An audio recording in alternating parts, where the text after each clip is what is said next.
போர் கடுமையாக நடந்து கொண்டிருந்தது. வானர சேனை முழுவதும் ராவணன் படையுடன் போராடி கொண்டிருந்தது. அந்த நேரத்தில் இலங்கையில் ராவணன் கோபத்தில் எரிந்து கொண்டிருந்தான். என் வீரர்கள் எல்லாம் தோற்கிறார்களா என்று அவன் கர்ஜித்தான். ஒரு நிமிடம் யோசித்தான். பின்னர் அவன் ஒரு முடிவு எடுத்தான். கும்பகர்ணனை எழுப்புங்கள் என்று அவன் உத்தரவிட்டான். கும்பகர்ணன் ராவணனின் சகோதரன். மாபெரும் உடல், அசாதாரண சக்தி. ஆனால் ஆழ்ந்த தூக்கத்தில் இருக்கும் வீரன். அவனை எழுப்ப ராட்சசர்கள் எல்லாம் முயன்றனர். பெரிய சத்தங்கள், தாளங்கள், யானைகள். இறுதியில் கும்பகர்ணன் மெதுவாக கண்களைத் திறந்தான். அவன் எழுந்து ராவணனை பார்த்தான். என்ன நடந்தது என்று கேட்டான். ராவணன் கோபமாக சொன்னான். ராமன் இலங்கைக்கு வந்துவிட்டான்.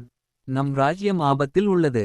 கும்பகர்ணன் ஒரு நிமிடம் அமைதியாக இருந்தான். பின்னர் மெதுவாக சொன்னான். அண்ணா, நீ பெரிய தவறு செய்தாய். சீதையை திருப்பி கொடுத்திருக்க வேண்டும். அவன் உண்மையை சொன்னான். ஆனால் அவன் தனது அண்ணனை விட்டு விலகவில்லை. இப்போது நான் போருக்கு வருகிறேன் என்று அவன் உறுதியுடன் சொன்னான். கும்பகர்ணன் போர்க்களத்திற்கு வந்தவுடன் அவன் ஒரு புயலாக மாறினான். அவன் காலடி வைத்த இடம் நடுக்கத்துடன் அதிர்ந்தது. வானர சேனை எல்லாம் அவனை பார்த்து அதிர்ந்தது. அவன் பலரை பிடித்து எறிந்தான். சிலரை அழித்தான். யாராலும் அவனை தடுக்க முடியவில்லை. ஹனுமான், சுக்ரீவன், அங்கதன் அனைவரும் சேர்ந்து போரிட்டனர். ஆனால் அவன் முன்னால் நிலைக்க முடியவில்லை. அந்த நேரத்தில் ராமன் முன்னே வந்தார். அவர் அமைதியாக தன் வில்லை கையில் எடுத்தார். இப்போது இந்த போரை முடிக்க வேண்டும் என்று அவர் சொன்னார். அவர் அம்புகளை ஒன்றன்பின் ஒன்றாக ஏற்றினார். அந்த அம்புகள் கும்பகர்ணனை தாக்கின. இறுதியில் ஒரு சக்திவாய்ந்த அம்பு. அது நேராக கும்பகர்ணனை தாக்கியது. கும்பகர்ணன் தள்ளாடினான். அவன் பெரிய சத்தத்துடன் தரையில் விழுந்தான். அவன் உயிர் பிரியும் தருணத்தில் அவன் முகத்தில் அமைதி இருந்தது. அவன் தனது கடமையை செய்தான். போர்க்களம் முழுவதும் ஒரு நிமிடம் அமைதியானது. ராவணன் இதை கேட்டான். அவன் கோபத்தில் எரிந்தான். கர்ஜித்தான். அவன் தனது ஆயுதத்தை எடுத்தான். இப்போது நான் போருக்கு வருகிறேன் என்று அவன் முடிவு செய்தான். போர்க்களத்தை நோக்கி அவன் புறப்பட்டான். அங்கு ராமன் அமைதியாக நின்றார். ஒரு பக்கம் தர்மம், மற்றொரு பக்கம் அதர்மம். இருவரும் நேருக்கு நேர் நின்றனர். இப்போது இறுதி யுத்தம் தொடங்கப் போகிறது. இப்போது இறுதி யுத்தம் தொடங்கியது. ராவணன் தனது மகனின் மரணத்தால் கோபத்தில் எரிந்து கொண்டிருந்தான். அவன் தனது ரதத்தில் ஏறி போர்க்களத்திற்கு வந்தான். ராமா, இன்று உன் முடிவு என்று அவன் கர்ஜித்தான். ராமன் அமைதியாக நின்றார். அவர் முகத்தில் கோபம் இல்லை, ஆனால் உறுதி இருந்தது. இருவரும் நேருக்கு நேர் நின்றனர். அந்த தருணத்தில் போர்க்களமே அமைதியாகியது. அடுத்து அம்புகள் மழையாக பறந்தன. வானமே அதிர்ந்தது. ராவணன் தனது சக்திவாய்ந்த அஸ்திரங்களை ஒன்றன் பின் ஒன்றாக பயன்படுத்தினான். ஆனால் ராமன் அவற்றை அனைத்தையும் சமாளித்தார். போர் நீண்டது. ராவணனின் 10 தலைகள் அதிர்ச்சியூட்டும் வகையில் போரில் களமிறங்கின. ராமன் அவற்றை ஒன்றன்பின் ஒன்றாக வெட்டினார். ஆனால் அந்த தலைகள் மீண்டும் மீண்டும் வளர்ந்தன. அந்த நேரத்தில் விபீஷணன் முன்னே வந்து சொன்னான். ராமா, அவன் பலம் அவன் நாபியில் உள்ளது. அதை கேட்ட ராமன் ஒரு நிமிடம் கண்களை மூடினார். அவர் தெய்வீக சக்தியை நினைத்தார். பின்னர் தனது வில்லில் ஒரு சக்திவாய்ந்த அம்பை ஏற்றினார். அது பிரம்மாஸ்திரம். அந்த அம்பு ஒளியாக மின்னியது. இது தர்மத்திற்காக என்று ராமன் மெதுவாக சொன்னார். அவர் அம்பை விட்டார். அது மின்னல் வேகத்தில் பறந்து நேராக ராவணனை தாக்கியது. ராவணன் தள்ளாடினான். அவன் ரதத்தில் இருந்து கீழே விழுந்தான். ஒரு பெரிய சத்தம். அதன்பின் ஒரு பெரிய அமைதி.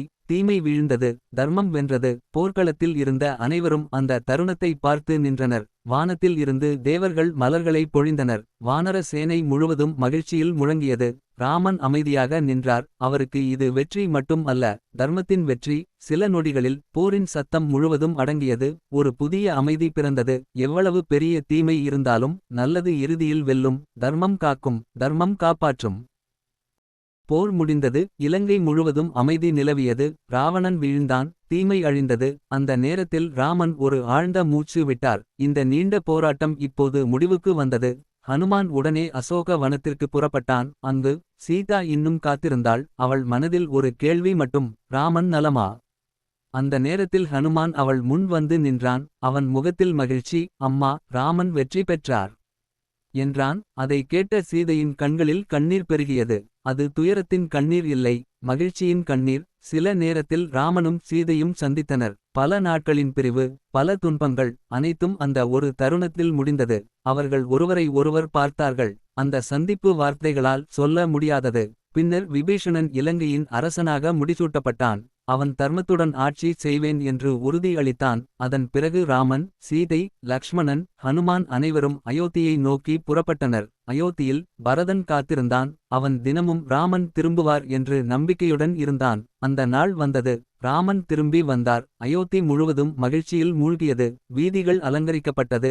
எங்கும் விளக்குகள் ஏற்றப்பட்டது. அது ஒரு ஒளியின் திருவிழா போல இருந்தது. ராமன் அயோத்தியில் நுழைந்தார். மக்கள் அனைவரும் மகிழ்ச்சியுடன் வரவேற்றனர். பரதன் ராமனை பார்த்தவுடன் அவனை அணைத்துக் கொண்டான். அது ஒரு உணர்ச்சி நிறைந்த தருணம். பின்னர் மகா முனிவர் வசிஷ்டர் முன்னிலையில் ராமன் அயோத்தியாவின் அரசனாக முடிசூட்டப்பட்டார். அது ராமராஜ்யத்தின் ஆரம்பம். அன்பு, நீதி, தர்மம் இவை நிறைந்த ஒரு ஆட்சி. மக்கள் அனைவரும் சந்தோஷமாக வாழ்ந்தனர். இந்த கதை சொல்லும் உண்மை: எவ்வளவு பெரிய தீமை இருந்தாலும் நல்லது இறுதியில் வெல்லும். தர்மம் காக்கும், தர்மம் காப்பாற்றும். உண்மையும் நம்பிக்கையும் இருந்தால் எந்த சோதனையையும் கடக்க முடியும். இதுவே ராமாயணம். ஜெய் ஸ்ரீராம்.